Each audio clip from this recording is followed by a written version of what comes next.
ਸਤਨਾਮ।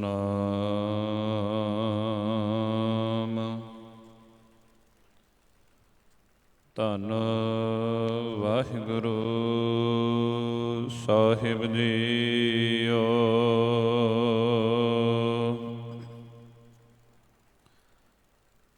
ਚਰਨ ਸ਼ਰਨ ਗੁਰ ਏਕ ਪੈਂਡਾ ਜਾਏ ਚੱਲ।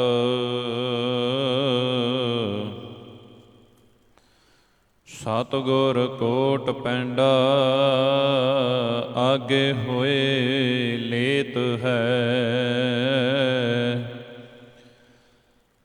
ਏਕ ਵਾਰ ਸਤਿਗੁਰ ਮੰਤਰ ਸਿਮਰਨ ਮਾਤਰ। ਸਿਮਰਨ ਤਾਹੇ ਬਾਰੰਬਾਰ ਗੁਰ ਹਿਤ ਹੈ। ਭਾਵਨੀ ਭਗਤ ਭਾਏ ਕੌਡੀ ਅਗਰ ਭਾਗ ਰਾਖੈ। ਤਾਹੇ ਗੁਰ ਸਰਬ ਨਿਦਾਨ ਦਾਨ ਦੇਤ ਹੈ।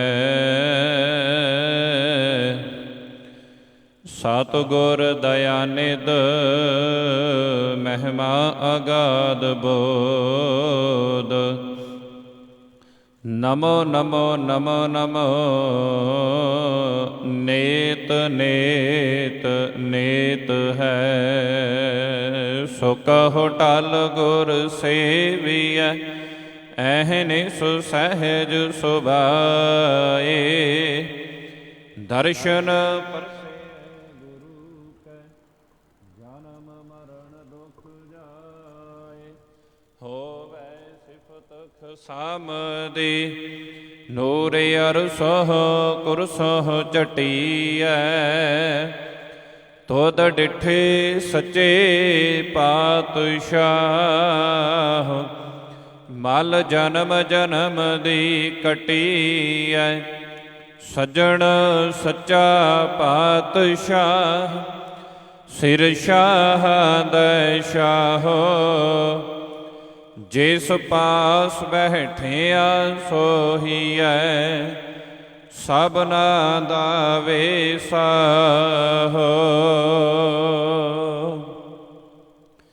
ਸਤਨਾਮ।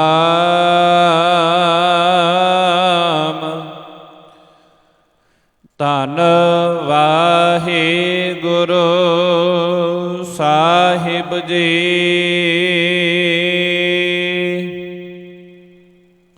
ਸ਼ਲੋਕ ਮਹੱਲਾ ਤੀਜਾ। ਵਿਣ ਨਾਵੈ ਸਭ ਭਰਮ ਦੇ ਨਿਤ ਜਗ ਟੋਟਾ ਸੈਂਸਾਰ।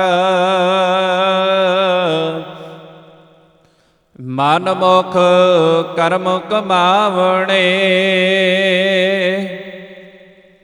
ਹਉ ਮੈਂ ਅੰਧ ਗੁਬਾਰ। ਵਿਣ ਨਾਵੈ ਸਭ ਭਰਮ ਦੇ ਨਿਤ ਜਗ ਟੋਟਾ ਸੈਂਸਾਰ।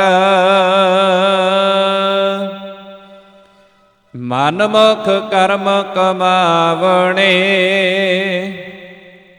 ਹਉ ਮੈਂ ਅੰਧ ਗੁਬਾਰ। ਗੁਰਮੁਖ ਅੰਮ੍ਰਿਤ ਪੀਵਣਾ ਨਾਨਕ ਸ਼ਬਦ ਵਿਚਾਰ। ਮਹੱਲਾ ਤੀਜਾ।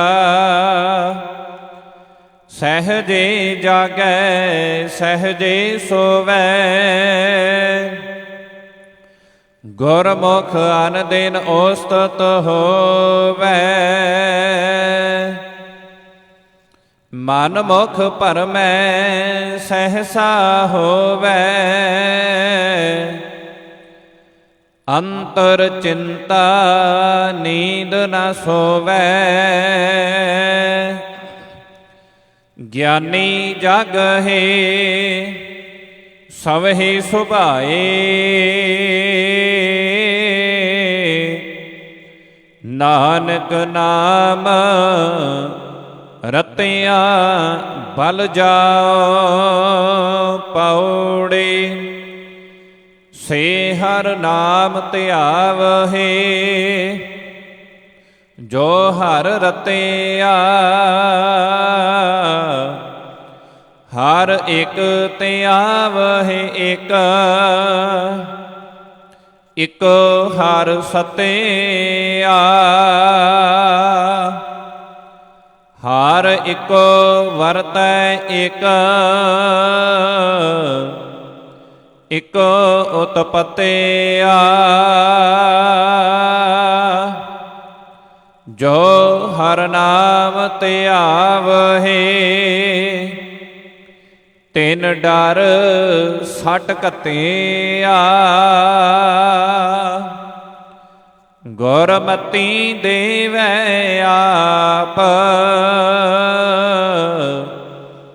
ਗੁਰਮੁਖ ਹਰ ਜਪਿਆ ਜੋ ਹਰ ਨਾਮ ਧਿਆਵਹਿ ਤਿਨ ਡਰ ਸਟ ਘਤਿਆ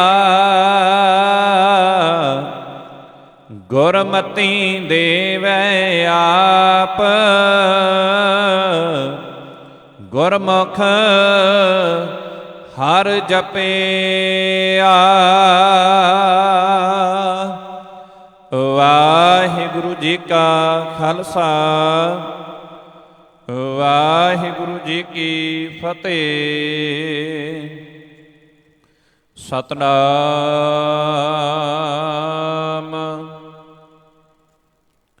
ਧੰਨ ਵਾਹਿਗੁਰੂ ਸਾਹਿਬ ਜੀ।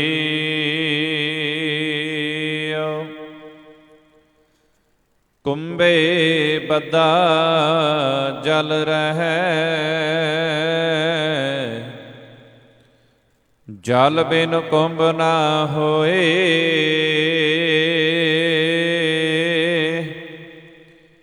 ਗਿਆਨ ਕਾ ਬੱਧਾ ਮਨ ਰਹਿ ਗੁਰ ਬਿਨ ਗਿਆਨ ਨਾ ਹੋਏ।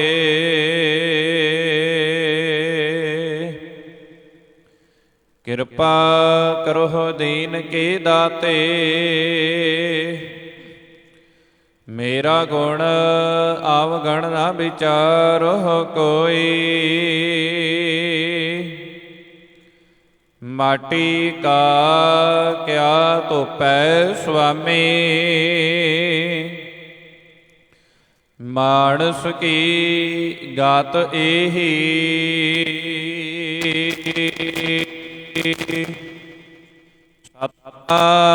ਸਤਨਾਮ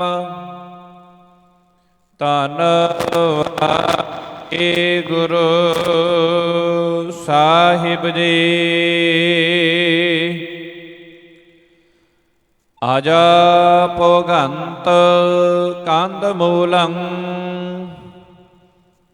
ਬਸੰਤੇ ਸਮੀਪ ਕਿਹ ਰਹਿ। ਤਤਰ ਗਤੇ ਸੰਸਾਰਹ ਨਾਨਕ ਸੋਗ ਹਰਖੰ ਵਿਆਪਤੇ। ਆਜਾ ਭੋਗੰਤ ਕੰਦ ਮੂਲੰ ਬਸੰਤੇ ਸਮੀਪ ਕਿਹ ਰਹਿ। ਤਤਰ ਗਤੇ ਸੰਸਾਰਹ ਨਾਨਕ ਸੋਗ ਹਰਖੰ ਵਿਆਪਤੇ। ਸ਼ਲੰ ਛਿਦਰੰ ਕੋਟ ਬਿਘਨੰ ਆਪਰਾਧੰ ਕੇਲ ਬਿਖ ਮਲੰ। ਪਰਮ ਮੋਹੰ ਮਾਨ ਅਪਮਾਨੰ ਮਤੰ ਮਾਇਆ ਵਿਆਪਤੰ ਮ੍ਰਿਤ ਜਨਮ ਪਰਮੰਤ ਨਰਕੈ ਅਨਕ ਉਪਾਵੰ ਨਾ ਸਿਧਿਆ ਤੇ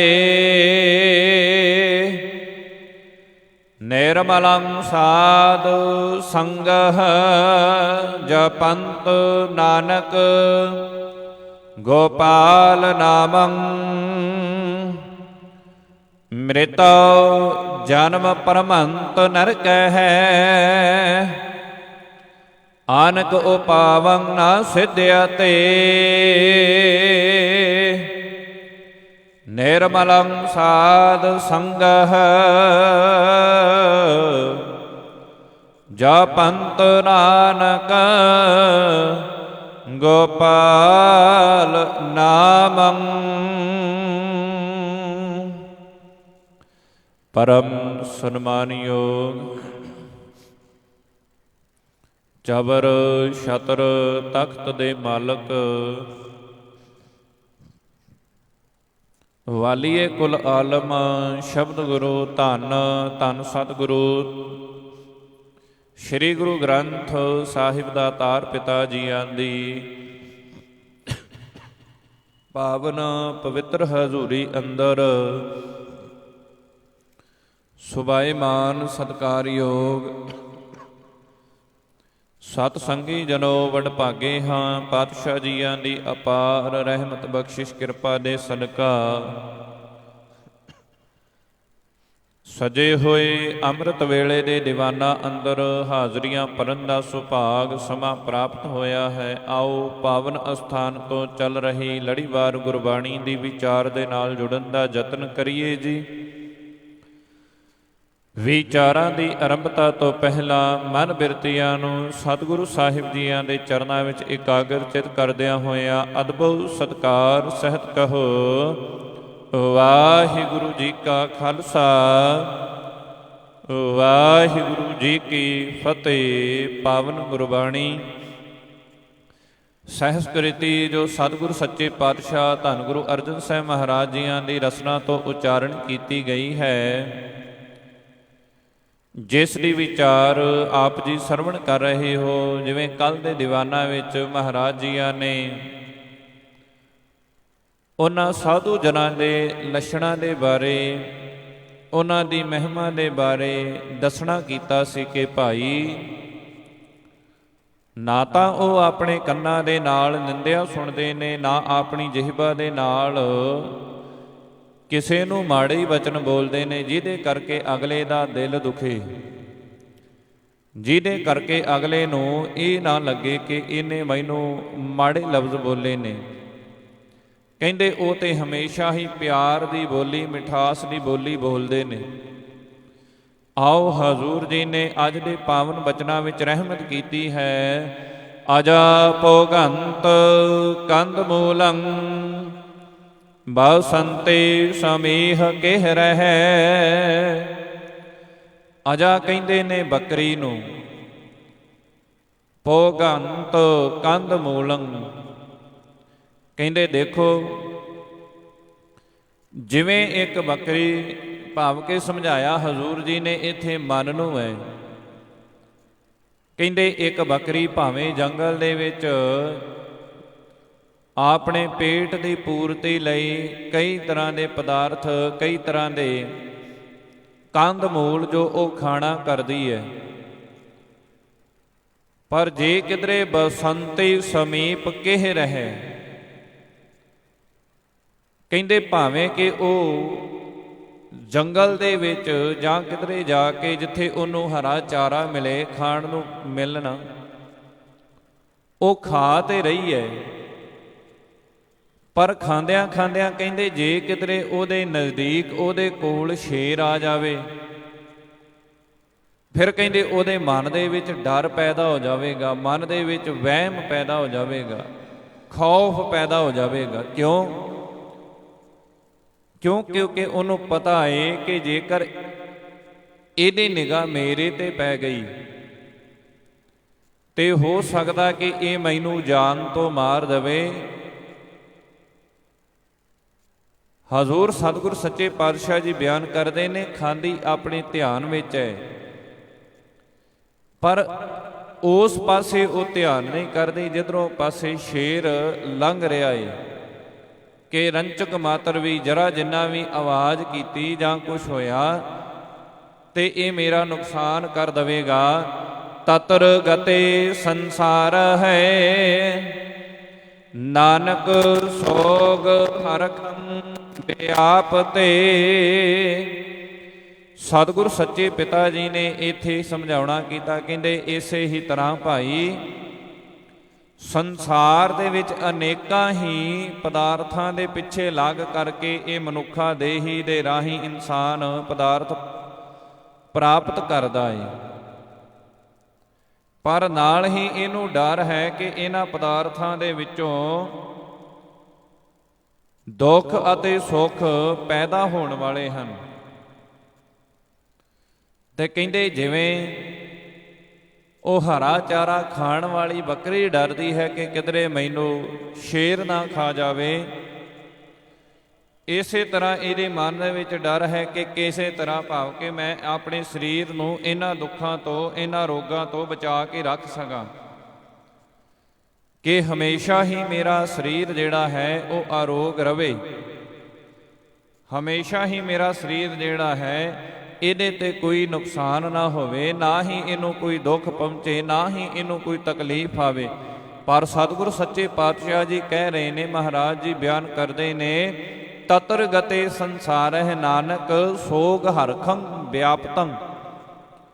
ਭਾਈ ਜਿੰਨਾ ਚਿਰ ਸਰੀਰ ਹੈ, ਜਿੰਨਾ ਚਿਰ ਇਹ ਦੇਹ ਹੈ, ਇਹ ਦੇਹ ਦੇ ਵਿੱਚ ਕਦੇ ਸੁੱਖ ਆ ਗਿਆ, ਕਦੇ ਦੁੱਖ ਆ ਗਿਆ, ਕਦੇ ਗਮੀ ਆ ਗਈ, ਕਦੇ ਖੁਸ਼ੀ ਆ ਗਈ, ਇਹ ਸਾਰਾ ਕੁਝ ਤਾਂ ਚੱਲਦਾ ਹੀ ਰਹਿਣਾ ਹੈ। ਇਸ ਕਰਕੇ ਮਹਾਰਾਜ ਜੀ ਬਿਆਨ ਕਰਦੇ ਨੇ, ਸ਼ਲੰ ਛਿਦਰੰ ਕੋਟ ਬਿਗਨੰ ਆਪਰਾਧੰ ਕੇਲ ਬੇਖਮਲੰ। ਮਹਾਰਾਜ ਜੀ ਕਹਿੰਦੇ ਨੇ ਕਿ ਜਿੱਥੇ ਐਸੇ ਪ੍ਰੇਮ ਵਾਲੇ ਨੇ ਜੋ ਪ੍ਰਮਾਤਮਾ ਵਾਹਿਗੁਰੂ ਜੀ ਦੇ ਭਾਣੇ ਦੇ ਅੰਦਰ ਚੱਲਣਾ ਕਰਦੇ ਨੇ, ਉਥੇ ਇਸ ਤਰ੍ਹਾਂ ਦੇ ਵੀ ਨੇ ਭਾਵ ਕਿ ਜੋ ਛਲੰ ਛਿਦਰੰ, ਜਿਹੜੇ ਦੂਜਿਆਂ ਦੇ ਨਾਲ ਛਲ ਕਰਦੇ ਨੇ, ਦੂਜਿਆਂ ਦੇ ਨਾਲ ਕਪਟ ਕਰਦੇ ਨੇ, ਦੂਜਿਆਂ ਨੂੰ ਹਮੇਸ਼ਾ ਹੀ ਆਪਣੇ ਛਲਾਵੇ ਦੇ ਵਿੱਚ ਲੈ ਕੇ ਆਉਂਦੇ ਨੇ। ਹਜ਼ੂਰ ਜੀ ਕਹਿੰਦੇ ਕੋਟ ਬਿਗਨੰ, ਉਹਨਾਂ ਦੇ ਜੀਵਨ ਦੇ ਵਿੱਚ ਭਾਈ ਫਿਰ ਕਰੋੜਾਂ ਹੀ ਜਿਹੜੇ ਵਿਘਨ ਨੇ ਉਹ ਪੈਦਾ ਹੋ ਜਾਂਦੇ ਨੇ,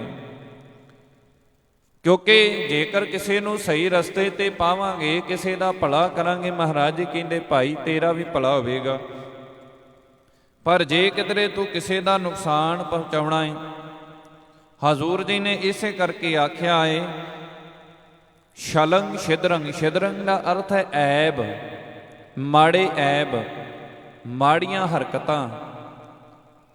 ਜਿਵੇਂ ਇੱਕ ਬੱਚਾ, ਉਹਨੂੰ ਉਹਦਾ ਮਾਂ-ਬਾਪ ਬੜੇ ਪਿਆਰ ਦੇ ਨਾਲ ਸਮਝਾਉਣਾ ਕਰਦਾ, ਦੇਖ ਤੇਰੇ ਵਾਸਤੇ ਜ਼ਿੰਦਗੀ ਦੇ ਵਿੱਚ ਇਸ ਤਰ੍ਹਾਂ ਕਰਨਾ ਚੰਗਾ ਨਹੀਂ ਹੈ, ਕਿਉਂਕਿ ਚੰਗੀ ਸਿੱਖਿਆ ਦਿੰਦੇ ਨੇ।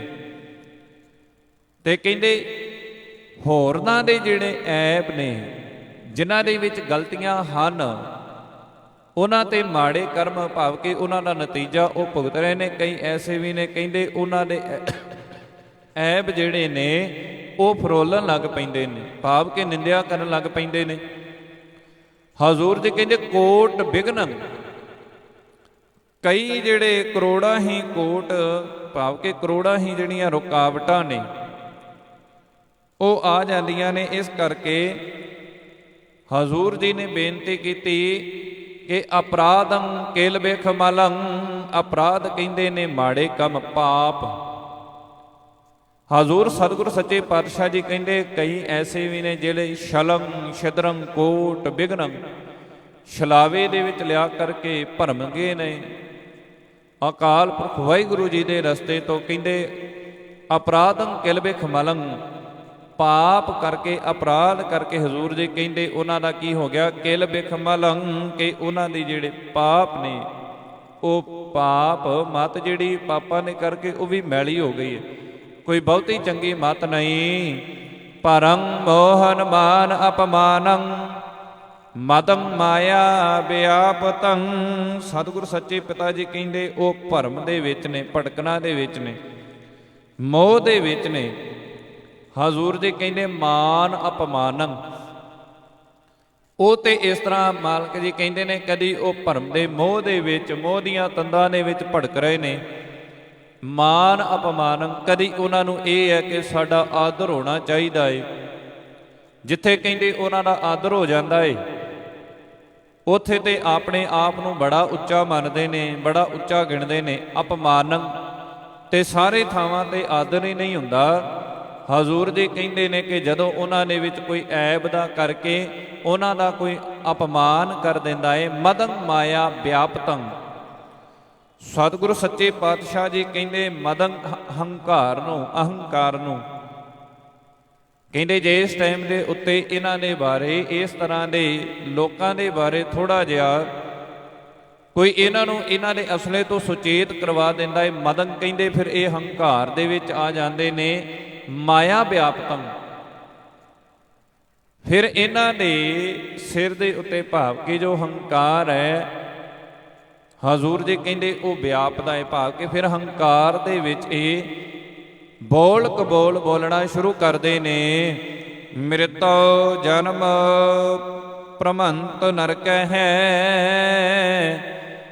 ਅਨਕ ਉਪਾਵਨਾ ਸਿੱਧਿਆ ਤੇ। ਸਤਿਗੁਰੂ ਸੱਚੇ ਪਾਤਸ਼ਾਹ ਜੀ ਕਹਿੰਦੇ ਨੇ ਕਿ ਉਹ ਇਸ ਤਰ੍ਹਾਂ ਦੇ ਜਿਹੜੇ ਵਿਅਕਤੀ ਨੇ, ਮ੍ਰਿਤੋ ਜਨਮ ਪ੍ਰਮੰਤ, ਜਨਮ ਮਰਨ ਦੇ ਚੱਕਰ ਦੇ ਵਿੱਚ ਕਹਿੰਦੇ ਪੈ ਕਰਕੇ ਇਹ ਭਟਕਦੇ ਰਹਿੰਦੇ ਨੇ। ਕਿਉਂ? ਕਿਉਂਕਿ ਆਪਣੇ ਅਸਲੇ ਤੋਂ ਇਹ ਜਾਣੂ ਨਹੀਂ, ਪਰਮਾਤਮਾ ਜੀ ਦੇ ਨਾਮ ਤੋਂ ਜਾਣੂ ਨਹੀਂ। ਮ੍ਰਿਤੋ ਜਨਮ ਪ੍ਰਮੰਤ ਨਰਕੈ। ਮ੍ਰਿਤੋ ਕਹਿੰਦੇ ਨੇ ਮਰਨ ਨੂੰ। ਹਜ਼ੂਰ ਜੀ ਕਹਿੰਦੇ ਜਿਸ ਟਾਈਮ ਦੇ ਉੱਤੇ ਇਹਨਾਂ ਨੇ ਨਾ ਤੇ ਜਨਮ ਹੀ ਸਵਾਰਿਆ ਏ, ਜ਼ਿੰਦਗੀ ਦੇ ਵਿੱਚ ਪਰਮਾਤਮਾ ਜੀ ਦਾ ਨਾਮ ਨਹੀਂ ਜਪਿਆ, ਅੰਤ ਸਮੇਂ ਦੇ ਵਿੱਚ ਜਦੋਂ ਜਿਸ ਟਾਈਮ ਦੇ ਉੱਤੇ ਮੌਤ ਨੇ ਵਿਖਾਲੀ ਦਿੱਤੀ, ਹਜ਼ੂਰ ਜੀ ਕਹਿੰਦੇ ਫਿਰ ਇਹਨਾਂ ਕੋ ਇੰਨਾ ਵੀ ਨਹੀਂ ਹੋਇਆ ਕਿ ਅਸੀਂ ਇਸ ਟਾਈਮ ਦੇ ਉੱਤੇ ਹੀ ਪਰਮਾਤਮਾ ਦਾ ਨਾਮ ਜਪ ਲਿਆ ਜਾਵੇ। ਬਾਬਾ ਫਰੀਦ ਜੀ ਨੇ ਇੱਕ ਬਚਨ ਕਿਹਾ, ਕਹਿੰਦੇ ਦੇਖੋ ਭਾਈ, ਇਸ ਜਿੰਦ ਨੇ ਇੱਕ ਨਾ ਇੱਕ ਦਿਨ ਪਰਮਾਤਮਾ ਵਾਹਿਗੁਰੂ ਜੀ ਦੀ ਕਚਹਿਰੀ ਦੇ ਵਿੱਚ ਜਾਣਾ ਜ਼ਰੂਰ ਹੈ। ਜੇਤ ਦਿਹਾੜੇ ਧਨ ਵਰੀ, ਸਾਹੇ ਲੈ ਲਖਾਏ, ਮਲਕ ਜੇ ਕੰਨੀ ਸੁਣੀਦਾ, ਮੋਹ ਦੇ ਖਾਲੇ ਆਏ, ਜਿੰਦ ਨਿਮਾਣੀ ਕੱਢੀ ਐ, ਹੱਡਾਂ ਕੂ ਕੁੜਕਾਏ। ਕਹਿੰਦੇ ਜਿਸ ਟਾਈਮ ਦੇ ਉੱਤੇ ਇਹ ਜਿੰਦ ਨੇ, ਇਹ ਸਰੀਰ ਦੇ ਵਿੱਚੋਂ ਜਾਨ ਨੇ ਨਿਕਲਣਾ, ਮਹਾਰਾਜ ਜੀ ਕਹਿੰਦੇ ਭਾਈ ਤੇਰੇ ਧੀਆਂ ਪੁੱਤਰਾਂ ਨੇ ਤੇਰਾ ਸਾਥ ਨਹੀਂ ਦੇਣਾ, ਇਸ ਕਰਕੇ ਮ੍ਰਿਤੋ ਜਨਮ ਪ੍ਰਮੰਤ। ਭਾਈ ਭਰਮ ਦੇ ਵਿੱਚ ਪੈਣ ਵਾਲਿਆ, ਤੈਨੂੰ ਤੇ ਚਾਹੀਦਾ ਸੀ ਆਪਣੀ ਜ਼ਿੰਦਗੀ ਨੂੰ ਸਵਾਰ ਲੈਣਾ, ਤੈਨੂੰ ਤੇ ਚਾਹੀਦਾ ਸੀ ਇਹ ਮਨੁੱਖਾ ਦੇਹੀ ਦੇ ਵਿੱਚ ਅਕਾਲ ਪੁਰਖ ਪਰਮਾਤਮਾ ਜੀ ਨੂੰ ਪ੍ਰਾਪਤ ਕਰ ਲੈਣਾ। ਹਜ਼ੂਰ ਜੀ ਕਹਿੰਦੇ ਪਰ ਹਾਂ, ਇਹ ਭਰਮ ਦੇ ਵਿੱਚ ਹੀ, ਭਟਕਣਾ ਦੇ ਵਿੱਚ ਹੀ ਪੈ ਕਰਕੇ ਆਪਣੀ ਜ਼ਿੰਦਗੀ ਨੂੰ ਨਰਕ ਬਣਾ ਲਿਆ ਹੈ ਇਹਨੇ। ਆਪਾਂ ਇਹ ਗੱਲ ਆਮ ਹੀ ਦੇਖਦੇ ਆ ਨਾ, ਕਈਆਂ ਦੇ ਮੂੰਹ ਦੇ ਵਿੱਚੋਂ ਇਹ ਲਫ਼ਜ਼ ਸੁਣਿਆ ਹੈ, ਕਈ ਕਹਿ ਵੀ ਦਿੰਦੇ ਆ ਭਾਈ ਉਹਦਾ ਤਾਂ ਜੀਵਨ ਹੀ ਨਰਕ ਹੈ। ਨਰਕ ਕਿਵੇਂ ਆਏ? ਕਿਉਂਕਿ ਜ਼ਿੰਦਗੀ ਦੇ ਵਿੱਚ ਚੰਗੇ ਕੰਮ ਕੀਤੇ ਹੁੰਦੇ, ਚੰਗੇ ਕਾਰਜ ਕੀਤੇ ਹੁੰਦੇ, ਉਹਦਾ ਜਨਮ ਜਿਹੜਾ ਸੀ ਇਹੀ ਸਵਰਗ ਬਣ ਜਾਣਾ ਸੀ, ਇਹੀ ਚੰਗਾ ਬਣ ਜਾਣਾ ਸੀ। ਇਸ ਕਰਕੇ ਮਹਾਰਾਜ ਜੀ ਕਹਿੰਦੇ ਨੇ ਅਨਕ ਉਪਾਵੰ ਨਾ ਸਿੱਧਿਆ ਤੇ। ਹਜ਼ੂਰ ਸਤਿਗੁਰ ਸੱਚੇ ਪਾਤਸ਼ਾਹ ਜੀ ਕਹਿੰਦੇ ਅਨੇਕਾਂ ਉਪਾਵ ਕਰਨ ਦੇ ਨਾਲ ਵੀ, ਅਨੇਕਾਂ ਯਤਨ ਕਰਨ ਦੇ ਨਾਲ ਵੀ ਇਹਨਾਂ ਦੁੱਖਾਂ ਤੋਂ ਛੁਟਕਾਰਾ ਜਿਹੜਾ ਉਹ ਨਹੀਂ ਪ੍ਰਾਪਤ ਹੁੰਦਾ, ਇਹਨਾਂ ਦੁੱਖਾਂ ਦੇ ਵਿੱਚੋਂ ਨਿਕਲਣ ਦੇ ਵਿੱਚ ਕਾਮਯਾਬ ਨਹੀਂ ਹੁੰਦਾ। ਕਿਉਂ? ਕਿਉਂਕਿ ਸਮਾਂ ਰਹਿੰਦਿਆਂ ਜੇਕਰ ਪ੍ਰਮਾਤਮਾ ਦਾ ਨਾਮ ਜਪਿਆ ਹੁੰਦਾ, ਹਜ਼ੂਰ ਸਤਿਗੁਰ ਸੱਚੇ ਪਾਤਸ਼ਾਹ ਜੀ ਕਹਿੰਦੇ ਫਿਰ ਇਹਦਾ ਜਨਮ ਸਵਾਰਿਆ ਜਾਣਾ ਸੀ। ਜਿਵੇਂ ਚੋਰ ਚੋਰੀ ਕਰਦਾ ਹੈ, ਜਿਸ ਟਾਈਮ ਦੇ ਉੱਤੇ ਚੋਰੀ ਕਰ ਲਈ, ਉਹਦੇ ਮਨ ਦੇ ਵਿੱਚ ਕੋਈ ਖੌਫ ਨਹੀਂ ਹੈ, ਕੋਈ ਡਰ ਨਹੀਂ ਹੈ, ਪਰ ਜਿਸ ਟਾਈਮ ਦੇ ਉੱਤੇ ਪਕੜਿਆ ਗਿਆ, ਫੜਿਆ ਗਿਆ, ਫਿਰ ਉਹ ਪਛਤਾਉਂਦਾ ਹੈ ਕਿ ਕਾਸ਼ ਮੈਂ ਇਹ ਕੰਮ ਕਰਦਾ ਹੀ ਨਾ, ਪਰ ਸਤਿਗੁਰ ਸੱਚੇ ਪਾਤਸ਼ਾਹ ਧੰਨ ਗੁਰੂ ਅਮਰਦਾਸ ਸੱਚੇ ਪਾਤਸ਼ਾਹ ਜੀ ਨੇ ਬਿਆਨ ਕੀਤਾ। ਮਹਾਰਾਜ ਜੀ ਕਹਿੰਦੇ ਐਸਾ ਕੰਮ ਮੂਲੇ ਨਾ ਕੀਚੈ, ਜਿਤ ਅੰਤ ਪਛੋਤਾਈਐ। ਸਤਿਗੁਰੂ ਜੀ ਕਹਿੰਦੇ ਭਾਈ ਇਸ ਤਰ੍ਹਾਂ ਦਾ ਕੰਮ ਤੂੰ ਕਰ ਹੀ ਨਾ ਕਿ ਜਿਸ ਬਾਅਦ ਵਿੱਚ ਤੈਨੂੰ ਅੰਤ ਵੇਲੇ ਪਛਤਾਉਣਾ ਪਵੇ, ਫਿਰ ਤੇਰੇ ਹੱਥ ਦੇ ਵਿੱਚ ਸਿਰਫ ਪਛਤਾਵਾ ਹੀ ਰਹਿ ਜਾਵੇ, ਹੋਰ ਕੁਝ ਬਚੇ ਨਾ।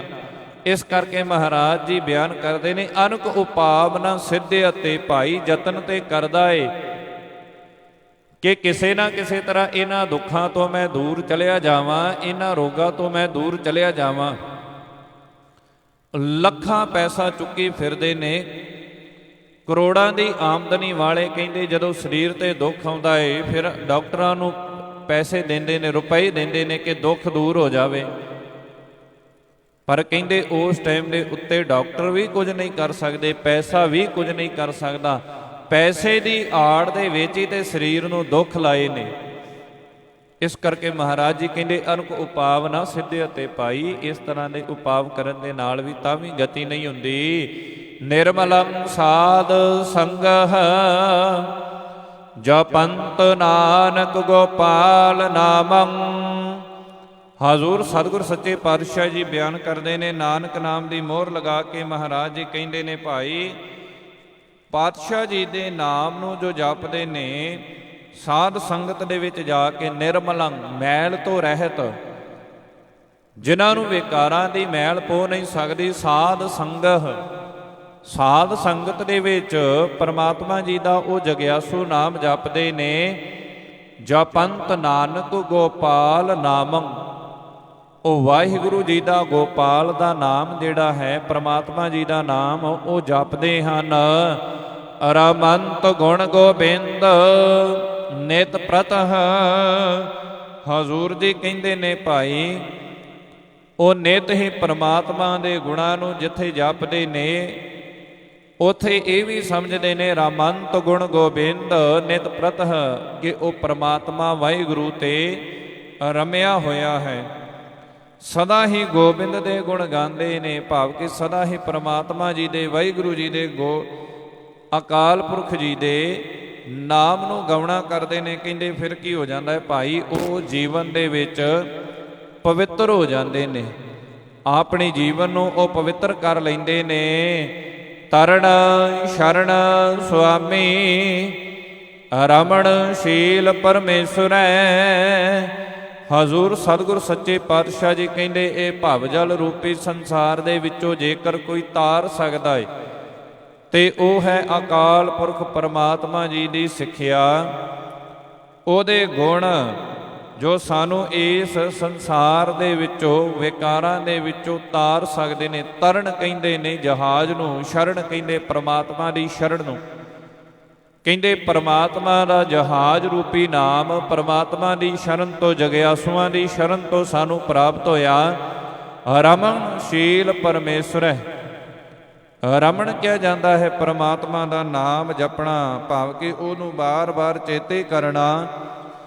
ਹਜ਼ੂਰ ਸਤਿਗੁਰ ਸੱਚੇ ਪਾਤਸ਼ਾਹ ਜੀ ਕਹਿੰਦੇ ਫਿਰ ਕੀ ਹੋਵੇਗਾ, ਸੀਲ ਪਰਮੇਸ਼ਰ ਹੈ, ਭਾਵ ਕਿ ਉਹ ਪਰਮੇਸ਼ਰ ਸਾਡੀ ਸਹਾਇਤਾ ਕਰੇਗਾ। ਉਹ ਪਰਮਾਤਮਾ ਸਾਨੂੰ ਆਪਣੇ ਜਗਿਆਸੂਆਂ ਦੇ ਨਾਲ ਮਨਾਉਣਾ ਕਰੇਗਾ। ਕਰਨ ਕਾਰਨ ਸਮਰੱਥ ਦਾਨ ਦੇਤ ਪ੍ਰਭ ਪੂਰਨ ਹੈ। ਉਹ ਕਿਉਂਕਿ ਪਰਮਾਤਮਾ ਕਰਨ ਕਾਰਨ ਸਮਰੱਥ ਹੈ। ਹਰੇਕ ਜੀਵ ਦੇ ਹਿਰਦੇ ਵਿੱਚ ਉਹ ਜਿੱਥੇ ਵਸ ਰਿਹਾ ਹੈ। ਹਜ਼ੂਰ ਜੀ ਕਹਿੰਦੇ ਦੁਨੀਆ ਦਾ ਸਭ ਤੋਂ ਵੱਡੀ ਤਾਕਤ ਜੇਕਰ ਉਹ ਪਰਮਾਤਮਾ ਹੈ, ਸਮਰੱਥ ਹੈ ਭਾਈ, ਦਾਨ ਦੇਤ ਪ੍ਰਭ ਪੂਰਨ ਹੈ। ਉਹ ਸਾਰਿਆਂ ਨੂੰ ਦਾਤਾਂ ਦੇ ਰਿਹਾ ਏ, ਸਾਰਿਆਂ ਨੂੰ ਦਾਨ ਦੇ ਰਿਹਾ ਏ। ਪੂਰਨ ਹੈ ਭਾਵ ਕਿ ਉਹ ਪੂਰਨ ਅਕਾਲ ਪੁਰਖ ਪਰਮਾਤਮਾ ਹੈ। ਨਿਰਾਸ ਆਸ ਕਰਣੰ ਸਗਲ ਅਰਥ ਆਲਿਆ ਹੈ। ਸਤਿਗੁਰੂ ਸੱਚੇ ਪਾਤਸ਼ਾਹ ਜੀ ਬਿਆਨ ਕਰਦੇ ਨੇ ਭਾਈ ਉਹ ਨਿਰਾਸ਼ਰਿਆਂ ਨੂੰ ਵੀ, ਜਿਹੜੇ ਭਾਵ ਜ਼ਿੰਦਗੀ ਤੋਂ ਨਿਰਾਸ਼ ਹੋ ਚੁੱਕੇ ਹਨ, ਉਹ ਆਸਰਿਆਂ ਦਾ ਪਰਮਾਤਮਾ ਆਸਰਾ ਹੈ। ਜੋ ਕਹਿਣ ਕਿ ਸਾਡੇ ਪਾਸ ਕੁਝ ਨਹੀਂ, ਕਹਿੰਦੇ ਉਹਨਾਂ ਨੂੰ ਵੀ ਅਕਾਲ ਪੁਰਖ ਪਰਮਾਤਮਾ ਦਾ ਨਾਮ ਰੂਪੀ ਜਦੋਂ ਖਜ਼ਾਨਾ ਮਿਲ ਜਾਂਦਾ ਹੈ, ਹਜ਼ੂਰ ਜੀ ਕਹਿੰਦੇ ਫਿਰ ਉਹਨਾਂ ਦੀਆਂ ਵੀ ਆਸਾਂ ਪੂਰੀਆਂ ਹੁੰਦੀਆਂ ਨੇ, ਸਗਲ ਅਰਥ ਆਲਿਹ ਭਾਵ। ਉਹ ਸਾਰੇ ਪਦਾਰਥਾਂ ਦਾ ਵਾਹਿਗੁਰੂ ਪਰਮਾਤਮਾ ਜੀ ਘਰ ਹੈ। ਗੁਣ ਨਿਧਾਨ ਸਿਮਰੰਤ ਨਾਨਕ ਸਗਲ ਜਾਚੰਤ ਜਾਚਕੈ। ਸਤਿਗੁਰੂ ਜੀ ਕਹਿੰਦੇ, ਨਿਦਾਨ ਕਹਿੰਦੇ ਨੇ ਖਜ਼ਾਨੇ ਨੂੰ, ਕਿ ਅਕਾਲ ਪੁਰਖ ਵਾਹਿਗੁਰੂ ਪਰਮਾਤਮਾ ਤੇ ਗੁਣਾਂ ਦਾ ਖਜ਼ਾਨਾ ਹੈ। ਸਿਮਰੰਤ ਨਾਨਕ ਭਾਈ, ਇਸ ਕਰਕੇ ਨਾਨਕ ਵੀ ਉਸ ਵਾਹਿਗੁਰੂ ਪਰਮਾਤਮਾ ਨੂੰ ਸਿਮਰਦਾ ਹੈ। ਸਗਲ ਜਾਚੰਤ ਜਾਚਕੈ, ਹਰੇਕ ਉਹਦੇ ਕੋ ਜਾਚਨਾ ਕਰਦਾ ਹੈ। ਸੰਸਾਰ ਤੇ ਜੀਵ ਜਿਹੜਾ ਉਹਦੀ ਜਾਚਨਾ ਕਰਦਾ ਹੈ, ਉਹਦਾ ਨਾਮ ਜਪਦਾ ਹੈ, ਤੇ ਇਹੀ ਬੇਨਤੀ ਕਰਦਾ ਹੈ, ਪਰਮਾਤਮਾ ਜੀ ਸਾਡੇ ਤੇ ਵੀ ਕਿਰਪਾ ਕਰੋ, ਸਾਡੇ ਤੇ ਵੀ ਰਹਿਮਤ ਕਰੋ, ਕਿ ਸਾਨੂੰ ਵੀ ਭਾਵ ਕਿ ਅਸੀਂ ਤੁਹਾਡੇ ਪਾਸੋਂ ਕੀ ਮੰਗਦੇ ਹਾਂ, ਨਾਮ ਦੀ ਦਾਤ ਮੰਗਦੇ ਹਾਂ। ਹਜ਼ੂਰ ਜੀ ਨੇ ਤਾਂ ਹੀ ਕਿਹਾ ਕਿ ਸਗਲ ਜਾਚੰਤ ਜਾਚਕੈ, ਕਿ ਜਿੰਨੇ ਵੀ ਸੰਸਾਰ ਦੇ ਉੱਤੇ ਹਨ ਭਾਈ, ਸਾਰੇ ਉਹ ਪਰਮਾਤਮਾ ਵਾਹਿਗੁਰੂ ਜੀ ਦੇ ਪਾਸੋਂ ਮੰਗਦੇ ਹਨ। ਕਿਸੇ ਇੱਕ ਦੇ ਹੋਰ ਦੇ ਅੱਗੇ, ਕਿਸੇ ਦੇ ਅੱਗੇ ਹੱਥ ਨਹੀਂ ਫੈਲਾਉਂਦੇ, ਇੱਕ ਨੂੰ ਹੀ ਆਪਣੇ ਹਿਰਦੇ ਵਿੱਚ ਧਾਰ ਕੇ ਰੱਖਣਾ ਕਰਦੇ ਨੇ। ਆਓ ਸਤਿਗੁਰੂ ਸਾਹਿਬ ਸੱਚੇ ਪਾਤਸ਼ਾਹ ਜੀ ਕਿਰਪਾ ਕਰਨ। ਧੰਨ ਗੁਰੂ ਅਰਜਨ ਸਾਹਿਬ ਮਹਾਰਾਜ ਜੀਆਂ ਦੇ ਇਹਨਾਂ ਬਚਨਾਂ ਨੂੰ ਆਪਾਂ ਵੀ ਆਪਣੇ ਹਿਰਦਿਆਂ ਦੇ ਵਿੱਚ ਵਸਾਉਣਾ ਕਰੀਏ। ਜੋ ਸਤਿਗੁਰੂ ਜੀ ਨੇ ਇਹ ਪਾਵਨ ਬਚਨ ਬਖਸ਼ੇ ਨੇ, ਇਹ ਸੰਸਾਰ ਦੇ ਉੱਤੇ ਵਿਚਰ ਰਹੇ ਸਾਡੇ ਲਈ ਨੇ, ਜੀਵਾਂ ਲਈ ਨੇ, ਕਿ ਕਿਸ ਤਰ੍ਹਾਂ ਪ੍ਰਮਾਤਮਾ ਦੇ ਨਾਮ ਦੇ ਵਿੱਚ ਲੀਨ ਹੋਣਾ ਹੈ, ਪ੍ਰਮਾਤਮਾ ਦੇ ਨਾਮ ਨੂੰ ਆਪਣੇ ਹਿਰਦੇ ਵਿੱਚ ਧਾਰ ਕੇ ਰੱਖਣਾ ਹੈ, ਹਮੇਸ਼ਾ ਹੀ ਪ੍ਰਮਾਤਮਾ ਨੂੰ ਹਾਜ਼ਰ ਨਾਜ਼ਰ ਸਮਝਣਾ ਹੈ, ਤੇ ਪ੍ਰਮਾਤਮਾ ਵਾਹਿਗੁਰੂ ਜੀ ਦੇ ਡਰ ਦੇ ਅਧੀਨ ਰਹਿ ਕੇ ਆਪਣੀ ਜ਼ਿੰਦਗੀ ਨੂੰ ਬਤੀਤ ਕਰਨਾ ਹੈ।